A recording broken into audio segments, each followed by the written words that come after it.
అని చెప్పి ఈ సూర్యకిరణములు చంద్రకిరణములు ఈ కిరణములన్నీ కూడా నా యొక్క కేశ సమూహం. అంతేకాదు కాంతి చేత దీప్తివంతములైనటువంటి అగ్నికిరణములు కూడా నా యొక్క కేశములే. కాబట్టి పెద్దలైనటువంటి వారు నన్ను కేశవ అన్న నామంతో స్తుతి చేస్తూ ఉంటారు. కాంతులన్నీ నా కేశములై ఉన్నాయి. అటువంటి నన్ను లోకం అనేక నామాలతో కీర్తిస్తూ ఉంటుంది. కాబట్టి నేను ఈ సూర్య చంద్ర రూపాలతో ఎల్లవేళలా కూడా లోకానికి మేలు చేస్తూ ఉంటాను. పగటి వేళ సూర్యరూపంతో ఉండి లోకానికి చైతన్యాన్ని అందించి అన్నం దొరకడానికి ప్రజలు బ్రతకడానికి కారణమవుతున్నాను. అట్లా నేను రాత్రివేళ చంద్ర స్వరూపంతో ప్రకాశిస్తూ నా కిరణముల ద్వారా ఓషధీతత్వాన్ని అందించి లోకమునకు ప్రసన్నత్వాన్ని ఇస్తూ ఉంటాను. నేను చేసేటటువంటి మేలు దృష్టిలో పెట్టుకొని నాకు అనేకమైనటువంటి ఉత్కృష్టమైన నామములు ఏర్పడ్డాయి. పరమవరద, లోకభావనేశ్వర, ఋషికేశ నామకముల హీన చిత్త అనియు మరియు ఇట్టులను యాగముల భాగమాహరింతుగాన హరియునండ్రు. నేను లోకమునకు విశేషమైనటువంటి ఉపకారాన్ని చేస్తూ ఉంటాను కాబట్టి, వరములను ఇస్తూ ఉంటాను కాబట్టి నన్ను వరదుడు అంటారు. అట్లాగే లోకభావనుడు అంటారు.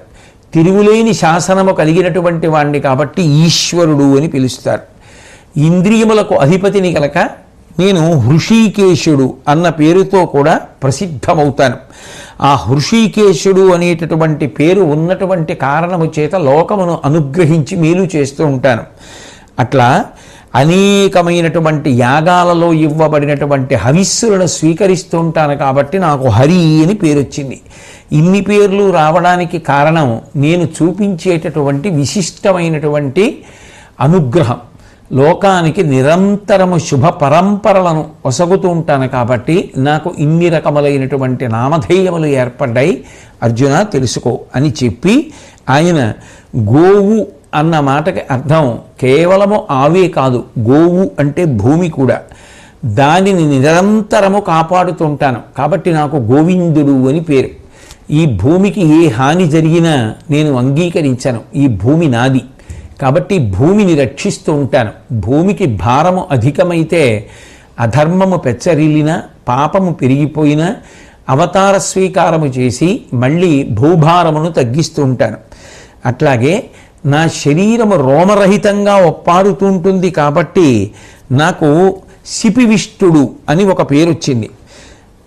నేను కర్షణక్రియ చేస్తూ ఉంటాను. అంటే భూమి దున్నడం అనేటటువంటి కార్యాన్ని చేసిన కారణం చేత, నల్లని రంగుతో ప్రకాశించినటువంటి కారణం చేత నన్ను కృష్ణుడు అని పిలుస్తారు. నాకు సత్ అసత్ రెండూ కూడా నాయందే ప్రకాశిస్తూ ఉంటాయి. ఈ రెండు నాయందే ప్రకాశించినటువంటి కారణం చేత నాకు సత్యుడు అని ఇంకొక పేరు వచ్చింది. ఇక పుట్టుక అనేది నిజానికి నాకు లేనే లేదు. జన్మకర్మచమే దివ్యం ఏవం యో విత్తి తత్వతః. కాబట్టి నా జన్మ నా కర్మ దివ్యములు. అసలు నిజానికి నేను జన్మించవలసిన అవసరమే లేదు. కానీ నాకు నేనుగా సంకల్పం చేసుకుని కేవలము ధర్మ సంస్థాపనార్థం ఆవిర్భవిస్తూ ఉంటాను. కాబట్టి జన్మలేనివాడను కాబట్టి నాకు అజుడు అని పేరు. అసలు పుట్టనటువంటి వాడు, పుట్టవలసిన అవసరం లేనటువంటి వాడు, మరణము అనబడేటటువంటి దాన్ని పొందవలసిన అగత్యము అసలే ఉండదు. కాబట్టి నాకు లోకంలో క్షయము లేని వాడిని కాబట్టి అధోక్షజుడు అని ఒక పేరు. కాబట్టి ఇట్లా నాకు విశిష్టమైనటువంటి నామములు కొన్ని ఏర్పడ్డాయి. ఈ గుప్తమైనటువంటి నామములు, ఇంత విశిష్టమైన నామములు ఏర్పడడానికి కారణం కేవలముగా నా యొక్క తత్వాన్ని దృష్టిలో పెట్టుకుని వచ్చినవి. అవి గౌణములు, గుణములను ఆశ్రయించి వచ్చినటువంటి నామములు. చ్యుతము లేకుంకి చేసి అచ్యుతుడు వాత ముఖ్య ధాతు త్రయాకారమున శరీర ధరకుండనై ఉన్కి త్రిధాతువును అనంగ బరగుదు మునివచనంబులందు. నేను జారిపోవడం అంటే క్షయమైపోవడం, నాశనమైపోవడం అన్న మాట నాకు అన్వయం కావు. నేను ఎప్పుడూ ఉండేటటువంటి వాణ్ణి, జన్మే లేనివాణ్ణి, ఆది మధ్యాంతములు లేనివాణ్ణి కాబట్టి, చ్యుతము లేనివాణ్ణి కాబట్టి నన్ను అచ్యుత అని పిలుస్తారు. ఇక ప్రాణులందరిలోనూ కూడా వాత పిత్త శ్లేష్మములనబడేటటువంటి 3 ధాతువుల రూపంలో ఉంటాను కాబట్టి ఋషులు నన్ను త్రిధాతువు అని కీర్తిస్తూ ఉంటారు. నా తేజస్సు కారణంగానే అనేకమైనటువంటి జంతువులలో నెయ్యి ఏర్పడుతోంది. ఆ నెయ్యి ఏర్పడినటువంటి కారణం చేత అది ప్రాణులందరికీ కూడా ప్రాణధారకమవుతోంది. నెయ్యి అంత గొప్పది. అటువంటి ఘృతము జంతువుల యందు స్రవించడానికి నేను కారణమవుతున్నాను కాబట్టి, అవి నెయ్యితో కూడుకున్న పదార్థములను ఇవ్వగలిగినవై, అవి ఇచ్చిన పదార్థం నుండి నెయ్యి వస్తోంది. పాలిస్తే పాలలోంచి నెయ్యి వస్తోంది కాబట్టి అట్లా నెయ్యి రావడానికి నేను జంతువుల యందు కారణభూతుడనై ఉన్న కారణం చేత నన్ను ఘృతార్చి అని పిలుస్తారు. అట్లాగే ధర్మమునకే వృషము అని ఒక పేరు. నేను ధర్మమయుడను. ఎక్కడ ధర్మం ఉంటుందో అక్కడ నేను ఉంటాను. ఎవరు ధర్మానుష్ఠానం చేస్తూ ఉంటారో వారిని నిరంతరం కాపాడుతూ ఉంటాను. ధర్మము కన్నా ప్రీతిపాత్రమైన విషయము నాకు వేరొకటి లేదు కాబట్టి నాకు వృషుడు అని పేరు కలిగింది. ఆదిమధ్యాంతములు నాక నరయలేమినై అనాది అమధ్యుడు అనంతుడనక చెల్లు పేళ్ళులు శుచులు నా చెవుల కింపులగుట మునులు శుచిశ్రవుడు అంటునన్ను. నాకు ఆది లేదు, ఇదిగో ఆయన ఇప్పుడు పుట్టాడు, ఇప్పుడు ఉన్నాడు అని చెప్పడానికి, ఒకప్పుడు ఉన్నాను అని చెప్పడం, నాకు జన్మని నిర్ణయించడం ఎవరికీ సాధ్యం కాదు. సనాతుడను. అన్నీ ఎప్పుడున్నాయని చెప్తారో అంతకన్నా ముందు నేనున్నాను. అందుకే నాకన్నా ఇక సనాతనమైనవి ఉండే అవకాశం లేదు కాబట్టి సనాతనమైనవన్నింటికీ సనాతన నుండి నేనే. కాబట్టి ఆది లేదు, మధ్య లేదు, అంతము లేదు. అచ్యుతాది నామములు ఇతపూర్వమే చెప్పి ఉన్నాడు స్వామి. కాబట్టి ఆది మధ్యాంతములు లేనివాణ్ణి కాబట్టి లోకంలో అందరూ కూడా నన్ను అనంతుడు అన్న పేరుతో కీర్తిస్తూ ఉంటారు. అట్లాగే నేను మంచి పలుకులు, శుచి కలిగినటువంటి పలుకులు, సారవంతమైనటువంటి పలుకులు, ధర్మ ప్రతిపాదితములైనటువంటి పలుకులు, శృతి అంగీకరించినటువంటి పలుకులు ఏవి ఉంటాయో అటువంటివి వినడానికి ఇష్టపడుతూ ఉంటాను కాబట్టి నన్ను శుచిశ్రవుడు అని మహర్షులు కీర్తిస్తూ ఉంటారు. లోకాన్నంతటినీ కూడా చైతన్యవంతం చేసేది నేనే కాబట్టి నన్ను విరించుడు అని పిలుస్తారు. ఇంత చైతన్యము లోకమునందు ప్రకాశిస్తోంది అంటే, ఇన్ని ప్రాణులు ఇంత సంతోషంగా తిరగగలుగుతున్నాయి అంటే అన్నిటిలో ఉన్నటువంటి ఆ ప్రాణశక్తిగా, అంతఃశక్తిగా, చైతన్య శక్తిగా ప్రవహిస్తున్నటువంటి వాడను నేనే. ఆ విధంగా లోకమును అనుగ్రహిస్తున్నాను కాబట్టి ఋషులు నన్ను విరించుడు అన్న పేరుతో కీర్తిస్తూ ఉంటారు. జ్ఞానరూపంతో సూర్యభగవానుడి యందు అంతర్లీనముగా ఉండేటటువంటి వాడను నేనే. అందుకే నన్ను కపిలుడు అని పిలుస్తారు. అట్లాగే యోగమునకు హిరణ్యము అని ఒక పేరుంది. ఆ యోగము నా గర్భమునందు ధరించి ఉంటాను కాబట్టి నాకు హిరణ్య గర్భుడు అని ఒక పేరుంది. నరుడు నారాయణుండుననంగా లోకరక్షణార్థంబుగాగా ధర్మమునకేను పుట్టినాడగావున పాండు భూపతనయ నాకు ధర్మజుడనియడు నామమయ్యే.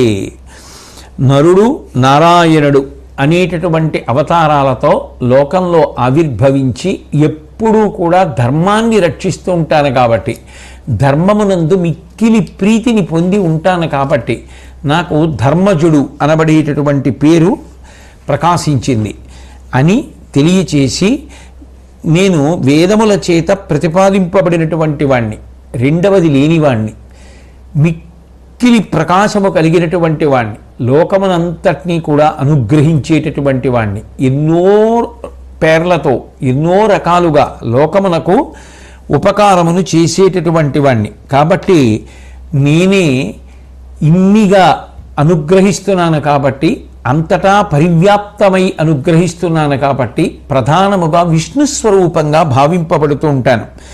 నిజానికి నేనే శివుడు, నేనే విష్ణువు. ఆ ఒక్క తత్వమే రెండుగా ప్రకాశిస్తోంది తప్ప నిజానికి రెండు మాత్రం లేవు అర్జున, ఇది నువ్వు తెలుసుకో. కాబట్టి నరనారాయణులు అనబడేటటువంటి వాళ్ళు నేనే, శివకేశవులు అనబడేటటువంటి వాళ్ళు నేనే తప్ప రెండు లేనే లేవు. నిన్ను నెవ్వడెరిగెనాతడు నన్ను నెరిగెడివాడ, నిన్ను నమ్మిక సేవించిన అదియ నన్ను కొల్చుట అనువాసిగా లేదు భేదమరయగమనకున్. ఒకానొకప్పుడు శివకేశవుల మధ్య ఏ భేదము ఉండదు అన్న విషయాన్ని నేను శివుడి చేతనే చెప్పించి నేను కూడా చెప్పడం జరిగింది. ఎందుకని అంటే ఒకప్పుడు దక్షయజ్ఞ ధ్వంసం జరిగినప్పుడు శివస్వరూపంగా ఉన్నటువంటి అదే పరమాత్మ ధర్మ సంస్థాపన కోసమని ఆగ్రహాన్ని చెందారు. ఆ దక్షయజ్ఞం పూర్తయిపోయిన తర్వాత శివుడు కేశవుడు అని రెండు లేవు, ఉన్నది ఒక్క పదార్థమే అని చెప్పడానికి ఒకే ప్రమిదలో రెండు ఒత్తులు వెలుగుతున్న, రెండు ఒత్తులు తత్వతః దీపములే, కానీ రెండు దీపములు వెలుగుతున్నాయంటాం. కానీ అది వెలుగే ఇస్తుంది, ఇది వెలుగే ఇస్తుంది. అది అగ్ని, ఇది అగ్ని, అది ప్రకాశమే, ఇది ప్రకాశమే. అది ముట్టుకున్నా కాలుతుంది, ఇది ముట్టుకున్నా కాలుతుంది. ఒక వస్తువే రెండుగా ఒక దీపమునందు ప్రకాశించినట్టు ఆ ఒక్క తత్వమే రెండుగా శివకేశవులుగా ప్రకాశిస్తోంది. అందుకే నేను ఆ దక్షయజ్ఞం పూర్తయిపోయిన తర్వాత శివుడితో మాట్లాడుతూ ఒక మాట అన్నాను. నిన్ను నెవ్వడెరిగే అతడు నన్ను నెరిగినవాడ, నిన్ను నమ్మిక సేవించిన అదియ నన్ను కొల్చుటయను వాసిగా లేదు భేదమరయగ మనకున్. నన్ను ఎవరు సేవిస్తుంటారో శివ, వాళ్ళు మిమ్మల్ని సేవిస్తున్నట్టే. విష్ణు పూజ చేసి మేము శివ పూజ చెయ్యట్లేదు అంటే అంతకన్నా అమాయకత్వం లేదు. నన్ను పూజ చేస్తే నిన్ను పూజ చేసేసట్టే. నిన్ను పూజ చేస్తే మేము విష్ణువార్చన చెయ్యట్లేదంటే కుదిరే విషయం కాదు, అంతకన్నా అమాయకత్వం లేదు. శివార్చన చేస్తే విష్ణువార్చన చేసినట్టే. కాబట్టి నిన్ను సేవిస్తే నన్ను సేవించినట్టే, నన్ను సేవిస్తే నిన్ను సేవించినట్టే. నన్ను తెలుసుకుంటే నిన్ను తెలుసుకున్నట్టే, నిన్ను తెలుసుకుంటే నన్ను తెలుసుకున్నట్టే. ఎందుకని అంటే మన ఇద్దరి మధ్య ఏ భేదం ఉండదు కాబట్టి, ఉన్న ఒక్క పదార్థమే రెండుగా ప్రకాశిస్తోంది కాబట్టి. శ్రీవత్సము శూలాంకితమై వెలయుంగాక ఇప్పుడు ఆదిగనాకున్, నీవును మత్పాణ్యంకోద్భావన శ్రీకంఠుడనగా పరగము శర్వా. నాకు శ్రీవత్సము అనబడేటటువంటి పుట్టుమచ్చ ఉంది. ఆ పుట్టుమచ్చ ఇక పైన నా గుండెల మీద ఉన్నప్పుడు అది త్రిశూలమునకు ప్రతీకగా ప్రకాశిస్తూ ఉంటుంది. కాబట్టి త్రిశూలము నాకు పుట్టుమచ్చ అవుతుంది. ఇక నేను పరమ ప్రేమతో నీ మీద చెయ్యి వేసి దగ్గరికి తీసుకున్నాను కాబట్టి నా చెయ్యి నీ కంఠమునకు తగిలింది కాబట్టి అది నల్లటి మచ్చగా ఏర్పడి శ్రీకంఠుడు అన్న పేరుతో నువ్వు ప్రకాశిస్తావు. నీ స్పర్శ నాయందు, నా స్పర్శ నీయందు కనపడుతూ వాళ్ళిద్దరూ రెండు కాదు, ఈ రెండుగా కనపడే ఒక్కటి సుమా అని లోకమునకు తెలియచేస్తూ ఉంటాం. కాబట్టి విష్ణువుని పూజించి శివుణ్ణి ద్వేషించిన, శివుణ్ణి పూజించి విష్ణువుని ద్వేషించిన నిజానికి ఎవరిని పూజించాలని కూర్చున్నారో మనల్ని ద్వేషించినట్లు అవుతుంది. అప్పుడు దాని వలన మనగూడే ఫలితం ఏముంటుంది? కాబట్టి ఆ రెండు ఒక్కటేని సుమా అని చెప్పి, నానారూపంబుల ఇట్లేను ప్రవర్తింతు జగములిన్నింటను ఈశానుడు అభవుడు అమృతుడు అయిన శివుని నీవు కొలువు అర్జున. ఇప్పుడు అర్జునుడితో మాట్లాడుతూ శ్రీకృష్ణ పరమాత్మ, నేను అనేక రూపాలతో అనేక నామములతో ఈ ప్రపంచమంతటా పరివ్యాప్తమై మంగళములను కటాక్షిస్తున్నాను. అదే నన్ను శివరూపంగా నువ్వు ఈశానుడు అభవుడు అమృతుడు శివుడు అన్న పేర్లతో శివారాధనగా చేస్తే దాని వలన నువ్వు పొందవలసినటువంటి అభ్యున్నతిని పొందుతావు అర్జున. ఏను రక్షింప జయము నీ కెసకమ ఎసగే, సమరమున శూలపాణియై శత్రుకోటి నీదు మునుమున వధించు, నిరుపమాన తేజు రుద్రుగా నెరుగుము ధీరచిత్త. నువ్వు కురుక్షేత్ర సంగ్రామ భూమి యందు యుద్ధం చేస్తున్నప్పుడు ఓ అర్జున, నీ రథమునకు సారథినై ఆ రథము యొక్క నొగల మీద కూర్చుని నీకు రక్షణ కల్పిస్తూ విజయము కలిగేటట్టుగా చేశాను. ఇక శంకరుడు నీ రథానికి ముందు ఆయన నడుస్తూ త్రిశూలంతో శత్రువులందరినీ కూడా సంహరించి నీకు విజయము కలిగేటట్టుగా చేశాడు. శత్రు సంహారము శివస్వరూపంగా చేశాను, నిన్ను రక్షించడం కృష్ణస్వరూపంగా చేశాను. రెండిటిని రెండు రూపాలతో చేసిన ఒక్కటి మాత్రము నేనే. కాబట్టి రెండున్నాయని నువ్వు ఎప్పుడు అనుకోకుసుమా, ఉన్నదే ఒక్కటి. ఆ ఒక్క స్వరూపమునందు నువ్వు మనసు బాగా నిలిపి ప్రార్థన చేస్తే దాని వలన సంతోషాన్ని పొందుతావు అని చెప్పిన తరువాత చాలా సంతోషించారు. తదనంతరం ఆ జనమేజయుడు ప్రశ్న వేస్తే దానికి జవాబుగా వైశంపాయనుడు హయగ్రీవావతారం గురించి మాట్లాడుతున్నారు.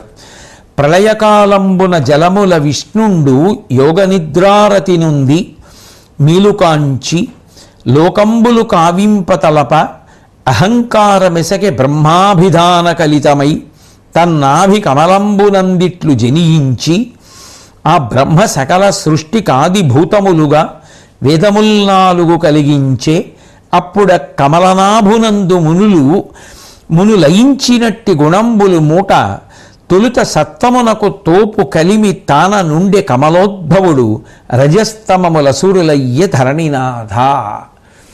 ఆ హయగ్రీవ అవతారం రావడానికి ఏర్పడినటువంటి నేపథ్యాన్ని వైశంపాయనుడు జనమేజయుడికి చెప్తున్నాడు.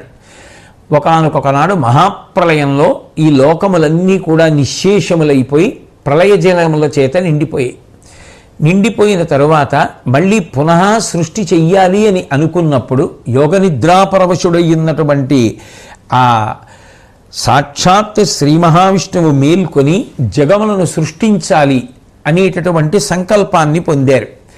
ఆయన అటువంటి సంకల్పాన్ని పొంది నేనన్న భావన పొందగానే ఆయన ఆ సృష్టి చెయ్యాలి అని పొందినటువంటి భావన ఏది ఏర్పడిందో ఆ సృష్టి భావమునకు బ్రహ్మ అన్న పేరు వచ్చింది. ఆయన యొక్క నాభికమలంలోంచి ఒక రూపంతో బ్రహ్మగారు ఆవిర్భవించి ఆయన వెంటనే వేదములను 4 సృష్టి చేసి ఆ వేదముల 4 ప్రమాణంగా తీసుకొని సృష్టి రచన చెయ్యడానికి సిద్ధపడుతున్నటువంటి సమయంలో శ్రీ మహావిష్ణువు యొక్క సత్వగుణము చతుర్ముఖ బ్రహ్మగారైతే రజోగుణము తమోగుణము ఈ రెండూ కూడా సత్వగుణము ఎంత ఆదియో ఇవి కూడా అంత ఆది. అవి ఎప్పుడున్నాయో ఇవప్పుడున్నాయి. అందుకని ఇవి రెండు రాక్షస రూపాలని పొంది ఒకే కాలమునందు బ్రహ్మగారు ఒకే కాలమునందు ఈ 2 గుణములు 2 రాక్షసులు మధు కైటభుడు అన్న పేరుతో ఆవిర్భవించారు. ఆ మధు కైటభులు అనేటటువంటి రాక్షసులు ఇద్దరూ కూడా బ్రహ్మగారి చేతిలో ఉన్నటువంటి వేదములను చూసి ఓహో ఈ వేదములను ఆధారముగా ఇప్పుడు సృష్టి చేస్తాడు, ఇవి తీసుకుపోదాం అనుకున్నారు. ఎందుకు తీసుకుపోతే ఏమిటి కలిసి వచ్చింది వాళ్ళకి అంటే అవి రజోగుణ తమో గుణానికి సంబంధించిన లక్షణాలు. రజోగుణ తమో గుణములే కదా రాక్షసులుగా మారాయి. అందుకని వెంటనే వాళ్ళ ఆ వేదములను అపహరించి మూట కట్టి పట్టుకెళ్ళి పాతాళంలో పడేస్తే ఆ ఆధారభూతములైనటువంటి వేదములు లేకుండా నేను ఎట్లా జగత్తులను సృష్టి చేస్తాను అని చెప్పి ఆపదకి లోనైనటువంటి వాడై ఆ చతుర్ముఖ బ్రహ్మగారు అయోమయావస్థ పొందారు. అటువంటి సమయంలో ఆ శ్రీ మహావిష్ణువు విష్ణు బహువిధముల వినుతింప అజ్జలసాయి హయశిరంబు సకల వర్ణ భాసురంబునైన పరమాద్భుతంపు రూపంబు దాల్చి వెదపరతనుంది.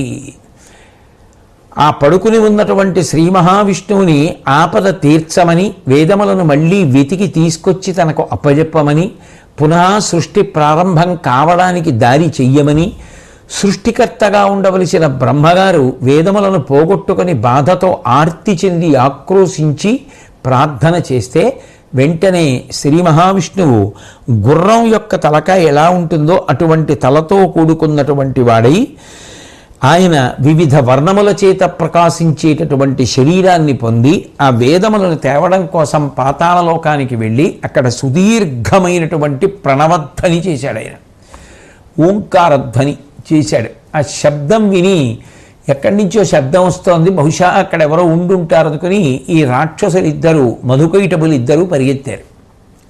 తీరా అక్కడికి వెడితే వాళ్ళకేం కనపట్టలేదు.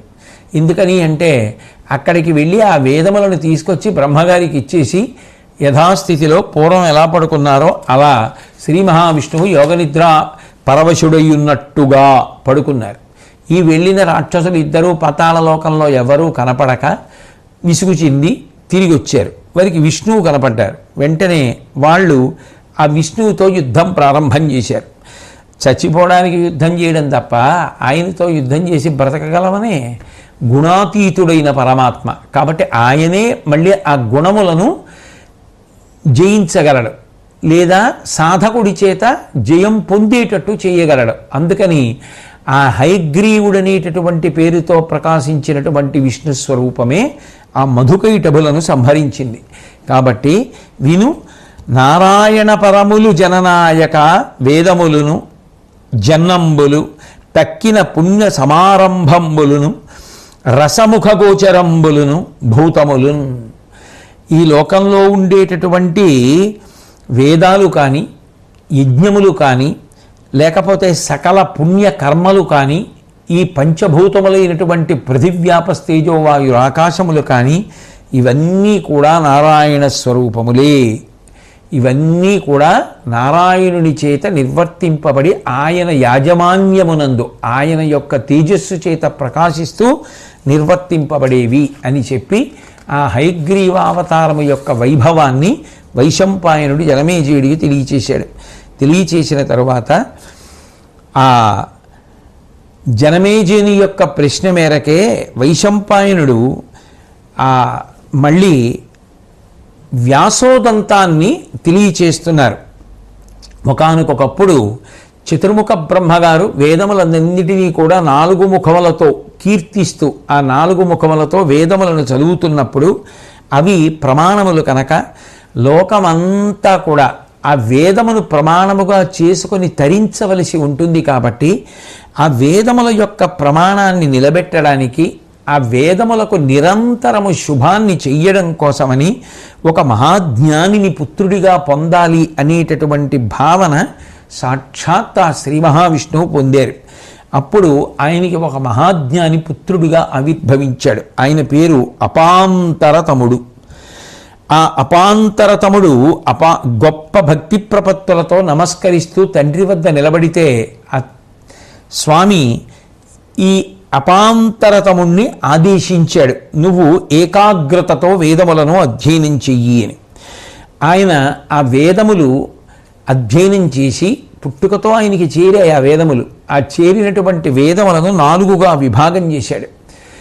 జీవుల యొక్క ఆయుర్దాయాన్ని దృష్టిలో పెట్టుకొని ఏ యుగంలో ఎవరు ఎంతంత వేదాన్ని చదువుకోగలుగుతారు అనేటటువంటి దాన్ని గణన చేసి వేదమును 4గా విభాగం చేస్తే దాని చేత వేద ప్రమాణము లోకమునందు నిలబడడానికి కావలసిన అవకాశాన్ని ఆ అపాంతరతముడు కల్పిస్తే ఆయన చేసిన పనికి మహాప్రసన్నుడైనటువంటి నారాయణుడు సంతోషించి ఆ పిల్లవాడితోటి వేదవ్యాసుడా రమ్మని ఆదరమున పిలిచి నాకు ఆత్మజుడై సంపాదించుమాడవధికాహ్లాదము మన్వంతరములన్నిటి యందున్. నువ్వు ఇప్పుడే కాదు ప్రతి మన్వంతరమునందు నా యొక్క రూపంగానే మళ్ళీ అవతారంగా వస్తుంటావు. ప్రతి మన్వంతరంలో నువ్వు వచ్చినా నీ పేరు వ్యాసుడే, కొత్త పేరు ఉండదు. కాబట్టి వ్యాసుడన్న పేరుతోనే వెళుతుంటావు, వెళ్ళి వేద విభాగం చేస్తూ ఉంటావు. నా చరితంబులు త్రైలోక్యాచరణంబులను ధర్మమఖిలంబు మదించూచి త్రికాలజ్ఞత్వ సమీచీనత వెలయు మునులు మేటి అనంగన్. ఓ పిల్లవాడా, నువ్వు ప్రతి మన్వంతరంలోనూ కూడా ఇలాగే వ్యాస పదవిని అధిష్ఠించి భగవత్ సంబంధమైనటువంటి కథలనన్నిటినీ కూడా ప్రచారం చేస్తూ 3 లోకాలలో ఉండేటటువంటి వారు అనుష్ఠించవలసినటువంటి అంశములను సమస్త ధర్మములను మనసులో తెలుసుకున్నవాడవై భూత భవిష్యత్ వర్తమాన కాలముల మీద ఆధిపత్యమును పొంది త్రికాలజ్ఞుడవై మహర్షులలోకెల్లా ఉత్తముడవై లోకమునకు విశిష్టమైనటువంటి జ్ఞానాన్ని అనుగ్రహిస్తూ ఉంటావు. అందుకే ఋషులందరిలోకి శ్రేష్ఠుడయ్యాడు. వ్యాసుడు చూపించని మార్గం, వ్యాసుడు చెప్పని విషయం లోకంలో లేదు.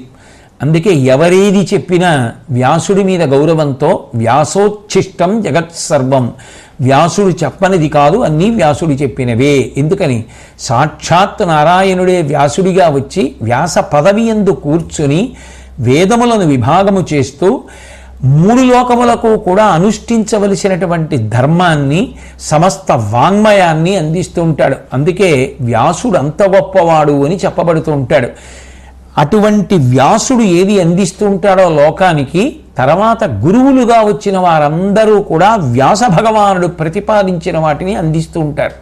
ఎందుకనంటే అది శ్రీమన్నారాయణుని యొక్క ఆజ్ఞని ఔదల దాల్చి వ్యాసస్వరూపంగా ఆయా మన్వంతరముల యందు ఆయా లోకములలో అనుష్ఠించవలసిన ధర్మములను ప్రథమత వ్యాసస్వరూపమే అందిస్తూ ఉంటుంది. కాబట్టి భవిష్యత్ కాలంలో నువ్వు పరాశర మహర్షికి కుమారుడిగా వ్యాసుడన్న పేరుతో మళ్ళీ జన్మిస్తావు.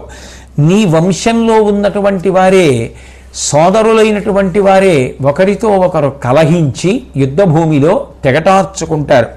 దాని చేత ధర్మ సంస్థాపన జరుగుతుంది. కాలమునందు కలిసిపోయినటువంటి వేదములను మళ్ళీ నువ్వు విభాగం చేస్తావు అంటూ వ్యాస నీ గొప్పతనం ఏమి అంటే, ధర్మ సందేహములు నీవు నిర్మలంపు వాక్యముల బాపి జగముల వారలెల్ల అఖిల సంశయేచ్ఛేత్త పుణ్యాత్మకుండు లోకహితవాణి అనగా శిష్యులోకుడగుదు. నువ్వు ప్రజలకు వచ్చేటటువంటి ధర్మ సందేహములనన్నిటినీ తీరుస్తూ ఉంటావు. 1, 2, 10, 100 అని కాదు. ధర్మ సంబంధమైనటువంటి ఏ అనుమానమైనా తీర్చేటటువంటిది వాంగ్మయమనందు వ్యాసుడే. ఆయనని ప్రమాణంగా తీసుకుని చెప్తూ ఉంటాం. కాబట్టి ఎవరు చెప్పినా చెప్తుంటారు పెద్దలైన వారు. కాబట్టి అటువంటి ధర్మ సందేహాన్ని తీర్చగలిగినటువంటి మాటల ప్రజ్ఞ కలిగినటువంటి వాడివి, అఖిలమైనటువంటి సంశయములను ఛేదించగలిగినటువంటి వాడివి. ఎవరికి ఏ అనుమానాలున్నా అనుమానము నివృత్తి చెయ్యగలిగినటువంటి సమర్థత కలిగినటువంటి వాడివి, అపారమైన పుణ్యము కలిగినటువంటి వాడివి, లోకము యొక్క హితమును సంతతము ఆలోచించేటటువంటి వాడివి. కాబట్టి ప్రజలు నిన్ను గొప్పగా గౌరవిస్తూ ఉంటారు, పూజిస్తూ ఉంటారు. కానీ వ్యాస, నువ్వు ఎంత గొప్పవాడివైనా విరాగివి మాత్రము కావు. కానీ నీ కుమారుడు ఒకడు మాత్రం మహానుభావుడై మహాప్రాజ్ఞుడై పుట్టుక చేతనే గొప్ప వైరాగ్యాన్ని పొందుతాడు అని వరమిచ్చారు శ్రీ మహావిష్ణువు. ఆ కారణం చేతనే శుకబ్రహ్మ పరమ విరాగి వ్యాస భగవానుడికి కుమారుడిగా ఆవిర్భవించాడు. అటువంటి మహానుభావుడయ్యా వ్యాసుడంటే అని చెప్పిన తరువాత మళ్ళీ ధర్మరాజు గారు భీష్మాచార్యుల వారిని ప్రశ్నిస్తూ, అసలు ఈ లోకంలో అన్ని ధర్మములలోకి పరమధర్మము అని గుర్తు పెట్టుకోవలసిన విషయాన్ని తాతగారు దయచేసి చెప్పవలసింది అని అడిగితే ఆయన ఒక ఉపాఖ్యానాన్ని చెప్పారు. ఒకప్పుడు ఆ భృగు అనబడేటటువంటి ఒక బ్రాహ్మణుడు పద్ముడు అనబడేటటువంటి సర్పరాజుని కలుసుకోవడానికి వెడితే, ఆ సర్పరాజు సూర్యరథాన్ని లాగడం కోసమని వెళ్ళి ఆయన వచ్చేంత వరకు ఎదురు చూసి, ఆయన వచ్చిన తరువాత నువ్వు సూర్యరథాన్ని లాగి వచ్చావు కాబట్టి లోకంలో నీకు కనపడిన వింతల గురించి చెప్పమంటే, ఆ పద్ముడు అనబడేటటువంటి సర్పరాజు ఆ భృగు అనబడేటటువంటి బ్రాహ్మణుడితో మాట్లాడుతూ చూసిన వింతల గురించి ఏం చెప్పమంటావంటూ కొన్ని విషయములను ఆయన ప్రస్తావన చేశాడు. ఆశ్చర్యములకెల్లనాస్పదం బాధిత్యుడు ఆతని వలనన భూతజాలమఖిలంబు చెరియించు అది అచ్చెరువు కాదే. అద్దేవు అంశవులందు ప్రీతి అమరులు వాలకిల్యాది మునీంద్రులు సిద్ధులు శాఖల చెందియుండు విహగ కులంబు విధమున వసయింతురు అంతకంటెనుడి ఎక్కుడద్భుతంబు కలదే. అమ్మహాత్మ వలనన వాయువు వెడలి అతని నడిమి విపుల రశ్మి పొంది వృష్టి కురియు ఇందును అట్టి చోద్యములు కలవే భూసురాగ్రగణ్య. ఏం చెప్పమంటావయ్యా, అసలు సూర్య భగవానుడే లోకంలో ఆశ్చర్యములలోకెల్లా ఆశ్చర్యం. ఎందుకని అంటే ఆయన సమస్త ప్రాణిజాతము బ్రతకడానికి కారణమవుతున్నాడు. సూర్యుడు అంటే ప్రాణశక్తి, ఆయన లేని నాడు ప్రాణులు ఉండలేవు. ఇంతమంది ప్రాణులకు ఆయనే ఆధారమవుతున్నాడు. అట్లాగే వాలకిల్యులు అనబడేటటువంటి ఋషులు, సిద్ధులు, దేవతలు, అందరూ కూడా సూర్యకిరణములలోనే కొమ్మలను పిట్టలు ఎలా పట్టుకుంటాయో అలా పట్టుకుని వాళ్ళందరూ కూడా నివసిస్తూ ఉంటారు. ఇది పరమాద్భుతం కదా. అట్లాగే సూర్యగోళంలోంచే వెలువడేటటువంటి వాయువు సూర్యుడి మధ్యలో ఉండేటటువంటి దట్టమైన కాంతితో కలిసి వర్షంగా భూమి మీద పడుతూ ఉంటుంది. ఇది అంతకన్నా ఆశ్చర్యం కదా. లోకంలో దీనికన్నా ఆలోచించవలసి వస్తే భూమి మీద కావలసినంత వర్షాన్ని కురిపించినటువంటి సూర్యుడే మళ్ళీ నీటినంతటినీ కిరణముల చేత లాగుతూ ఉంటాడు. లాగిన సూర్యుడే మళ్ళీ భూమి మీద వర్షాన్ని కురిపిస్తూ ఉంటాడు. తద్వారా ఈ ప్రాణులన్నీ పోషింపబడడానికి కారణమవుతూ ఉంటాడు. ఆశ్చర్యం కదా. ఆయన కారణంగానే భూమిలో వేసినటువంటి విత్తనములన్నీ మొలకలెత్తి చెట్లు, చామలు, పాదులు, లతలు, తీగలు అయి వృద్ధిలోకి వస్తున్నాయి. అన్నిటికన్నా ఆశ్చర్యం శ్రీమన్నారాయణుడే స్వయంగా సూర్యమండలాంతర్వర్తి అయి ఉంటాడు. అయితే ఈ వింతలన్నీ ఒకెత్తైతే ఓ భృగు అని పేరు కలిగినటువంటి బ్రాహ్మణుడా, ఒక రోజున నేను చాలా ఆశ్చర్యకరమైనటువంటి విషయాన్ని చూశాను. ఒకరోజు మధ్యాహ్నం సూర్యరథం ఆకాశ మార్గంలో వెళ్ళిపోతుంటే ఇంకొక సూర్యుడు ఎదురొస్తున్నాడా అన్నంత తేజోమూర్తి ఒక ఆయన ఎదురొచ్చాడు. ఎదురొచ్చి ఒకరి కాంతి ఒకరితో పోటీ పడుతోందా అనిపించింది. ఆ వచ్చిన ఆయన సూర్యనారాయణమూర్తి యందు ఐక్యమయ్యాడు. ఐక్యమైతే నేను ఆశ్చర్యపోయి వెనక్కి తిరిగి సూర్యుడిని అడిగాను, ఆయన ఎవరు నాకు దయచేసి చెప్పవలసింది అని. అప్పుడు సూర్యనారాయణమూర్తి అద్భుతమైనటువంటి విషయాన్ని చెప్పారు. సుర యక్ష గంధర్వ గరుడోరగాదులలోన ఎవ్వడు కాడు, అలోలుపాత్ముడు ఉంచవృత్తి మహీసురోత్తముండు, అస్కల నియముండు, ఫల మూల నీర మారుతాహారుడగు ముని, ఆకాంక్ష చేయడు ప్రాప్తంబు కాని పదార్థములకు, సర్వభూత హితత్వశాలి, ఇమ్మి సిద్ధి ప్రాపించనని చెప్పే ప్రకట పణితి అనగా, ఇట్టి విశేషంబు కనుగుణంగా వినను కాంచితిననిన అవిప్రవరుడు ప్రమద మెదనిండి పొంగార పాపరీని అననము సూచి ఇట్లను మనవేంద్ర. ఆ సూర్యనారాయణమూర్తి ఆ సూర్యరథాన్ని లాగుతున్నటువంటి సర్పరాజు వేసినటువంటి ప్రశ్నకి జవాబు చెప్తూ, ఆ వచ్చినటువంటి వ్యక్తి, నాకు ఎదురుగుండా వచ్చిన వ్యక్తి, అంత కాంతితో వచ్చిన వ్యక్తి, నాలో ఐక్యమైపోయిన వ్యక్తి దేవతలకు సంబంధించిన వాడు కానీ, యక్షులకు సంబంధించిన వాడు కానీ, గంధర్వుడు కానీ, ఉరగుడు పాములు కానీ కాదు. ఆయన ఒక సామాన్యమైనటువంటి బ్రాహ్మణుడు. ఉంచవృత్తితో జీవిస్తూ ఉంటాడు. పొలంలో పంట పండిన తర్వాత, కోతలు అయిపోయిన తర్వాత చెల్లాచెదరుగా పడిపోయినటువంటి ఎవరికీ అక్కర్లేని గింజలు ఏరుకుని తెచ్చుకొని వంట చేసుకుని జీవితాన్ని గడుపుతూ ఉంటాడు. ఆయన నిశ్చలమైనటువంటి జీవితం కలిగినటువంటి వాడు. ఆయన కందమూల ఫలములను మాత్రమే ఆహారంగా స్వీకరిస్తూ ఉంటాడు. గాలిని ఆహారంగా స్వీకరిస్తాడు. ఏ విధమైనటువంటి కోరికలు లేనివాడు. ఆయనలో ఉన్నటువంటి చాలా చాలా గొప్ప తత్వం ఏమిటో తెలుసా? అన్ని భూతముల యొక్క క్షేమాన్ని కోరుకుంటూ ఉంటాడు. సమస్త భూతములు ప్రశాంతంగా ఉండాలి, సంతోషంగా ఉండాలి, శాంతిగా ఉండాలి అని నిరంతరం కోరుకుంటాడు. అటువంటి మునీశ్వరుడు ఆయన. అందుకే అంతటి మహానుభావుడు కాబట్టే ఇట్లా సిద్ధి పొందగలిగాడు. ఆయన నాయందు ప్రవేశించి ఐక్యమైపోయాడు. కాబట్టి లోకంలో ధర్మములలో కల్లా గొప్ప ధర్మం ఏది అంటే అందరి యొక్క బాగు కోరుకోవడం.